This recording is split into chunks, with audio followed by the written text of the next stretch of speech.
Hi guys, it's Kay Lazarus again. It's another beautiful day out here. Trying to figure out where these cars are going.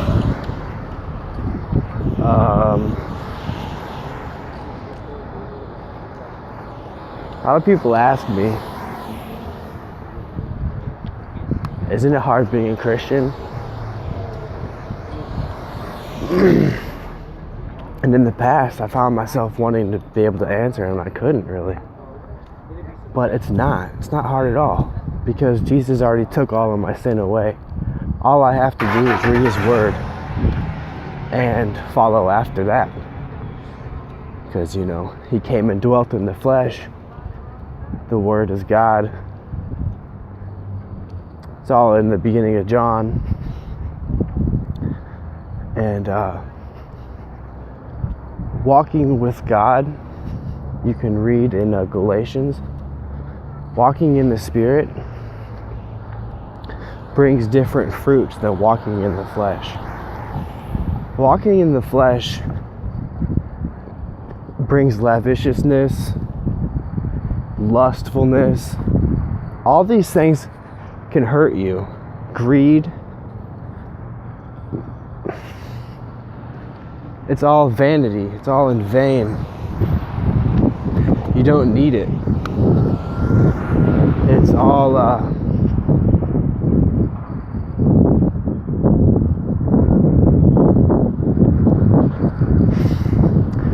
spirit and the soul is what lives forever. Well, the spirit is what lives forever. Your flesh is gonna die. You don't need to be greedy. You don't need to lust after things. God so loved the world that He sent His only begotten Son.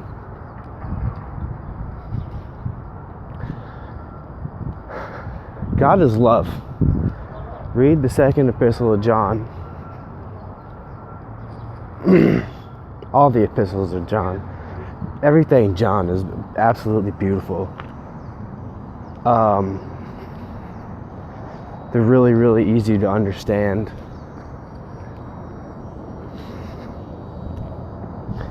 Walking in the Spirit brings joy and long suffering. Why does it bring long suffering? Because long suffering creates perseverance after the Word, which is Jesus Christ. And perseverance helps edify our character in Jesus Christ. And our character puts forth the hope that we need to establish our faith.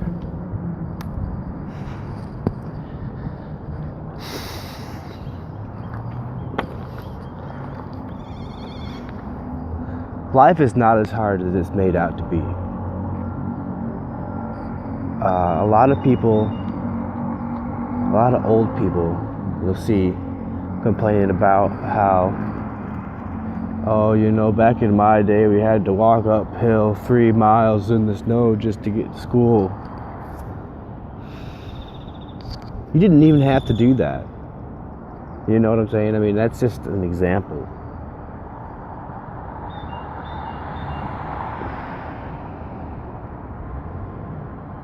Jesus worked miracles.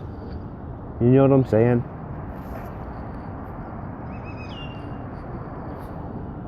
Jesus is there for you. Jesus wants you to follow Him because He cares about you. Not because it's a religion. Christianity is a reality.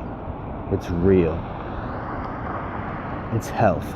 It's life to you. Jesus Christ is the way, the truth, and the life. It's another verse in John.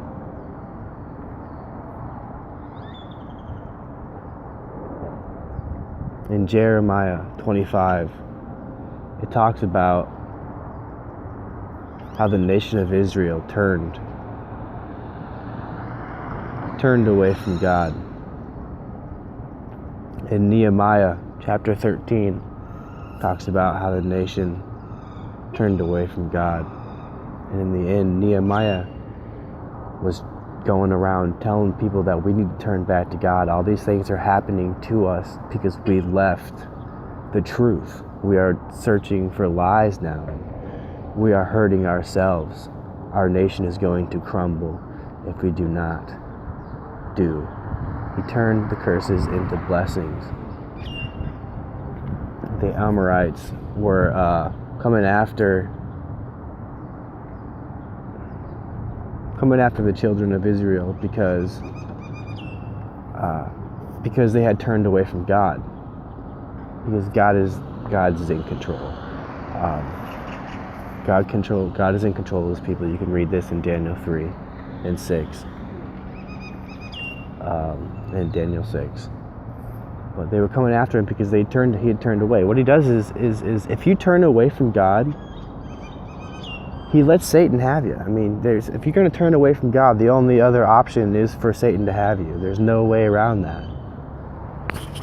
You have to turn to God in order for your blessings to shine for you in life. And what shines? Light shines.